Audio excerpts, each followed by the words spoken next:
Well, Guy, the pastor here, Michael Jordan, actually tells us that he has a duty to his flock to warn them about perceived social and political dangers, so he does not hesitate to put up messages like this that may rub some the wrong way. You don't feel this message is in any way racist at all? Controversial church marquee messages are nothing new to Pastor Michael Jordan. Back in 2019, his New Era Baptist Church sign read, "A white vote for Trump is pure racism." Hey folks, Dale Jackson here for Yellow Hammer Now. Let's talk about New Era Baptist Church. I know it's the day after an election. There's probably a lot of things that you'd like to talk about, but the counting goes on, and it is time for us to have a conversation about something that happened here in the state of Alabama during the election. We all saw the signs, and they were all pretty terrible. I want to get a message to African Americans and poor whites that we have a very serious election coming up. That's why he decided to post these eye-catching mottos outside his house of worship before next Tuesday.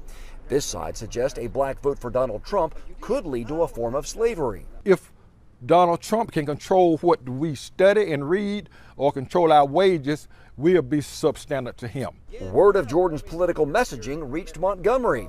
On social media, Republican Lieutenant Governor Will Ainsworth said Jordan should be trying to spread the gospel, not threaten, intimidate, and insult those who exercise their right to vote and support the candidate that is best for them.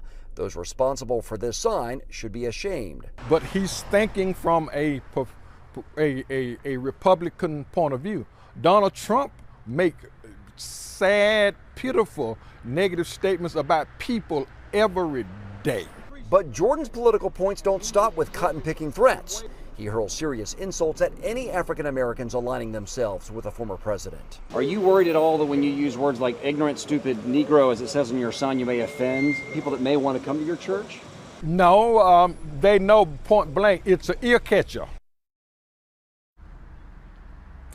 Well, no matter what kind of pushback that Pastor Jordan may receive from state leaders, he says he plans to lead this message up through the inauguration in January. Live in Birmingham, John Papke, WVTM 13. But what I'm not a fan of with this church is, well, besides what they're putting on their signs, is all the people saying they should lose their tax-exempt status. Let me tell you why that's a terrible idea. Think about your church. Think about all the people that might have a problem with what's going on inside your church. If you enable people in government to oversee that, eventually people you disagree with will be in that position. And when they oversee it, they will come to punish you. Imagine the average government bureaucrat being given the power to take away the tax-exempt status of your church. Now, you're going to hear a bunch of stuff, and people are going to tell you, well, all churches should have their tax-exempt status taken away. No, it exists for a reason. It's because of the good that a church does in the community. I'm sorry if you don't like that. Work with your politicians to strip that away and watch how quickly they lose. It is a terrible, horrendous idea. There is a tradition here for a reason, and I am here to tell you right now, this is a bad idea. Let this church put whatever they want on their signs and let the parishioners vote with their feet. You do not want the government involved in this kind of stuff. I guarantee you of that.